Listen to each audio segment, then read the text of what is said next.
રાજ્યમાં આગામી 3 દિવસ ભારે વરસાદની આગાહી વ્યક્ત કરવામાં આવી છે અને આજે સૌરાષ્ટ્ર અને કચ્છમાં ભારે વરસાદ વરસે તે પ્રકારની આગાહી છે।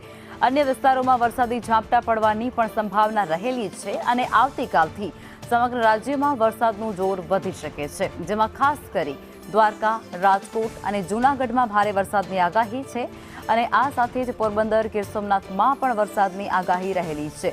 તો કચ્છ અને જામનગર અને અમરેલી પણ તેમાંથી બાકાત નથી રહ્યા, ત્યાં પણ હળવા વરસાદની શક્યતા છે। અપર એર સાયક્લોનિક સર્ક્યુલેશનથી આ વરસાદની આગાહી કરાઈ છે। વરસાદી ટ્રફ પસાર થતા સૌરાષ્ટ્ર અને કચ્છમાં વરસાદ રહી શકે છે। માછીમારોને પણ દરિયો ન ખેડવાની ખાસ સૂચના આપી દેવાઈ છે।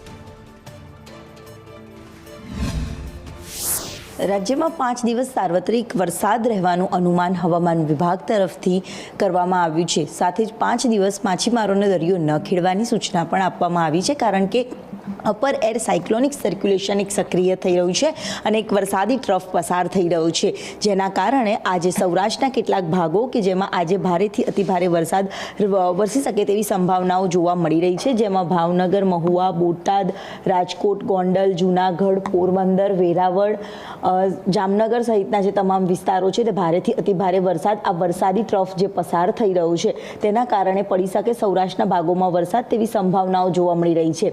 બીજી તરફ મધ્ય ગુજરાત અને દક્ષિણ ગુજરાતમાં પણ સામાન્યથી મધ્યમ વરસાદ, છૂટો છવાયો વરસાદ પડી શકે તેવી સંભાવનાઓ છે અને ઉત્તર ગુજરાતમાં પણ સામાન્યથી મધ્યમ તો મહેસાણા જેવા વિસ્તારમાં ધોધમાર વરસાદ પડી શકે તેવી સંભાવનાઓ જોવા મળી રહી છે। રાજ્યભરમાં આવતીકાલથી વરસાદનું જોર વધે તેવી પણ સંભાવનાઓ છે।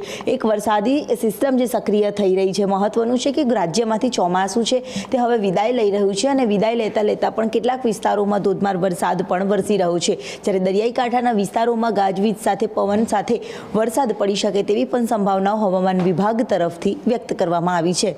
કેમેરામેન સંદીપ રાઠોડ સાથે દિવ્યા ચૌહાણ, સંદેશ ન્યૂઝ, અમદાવાદ।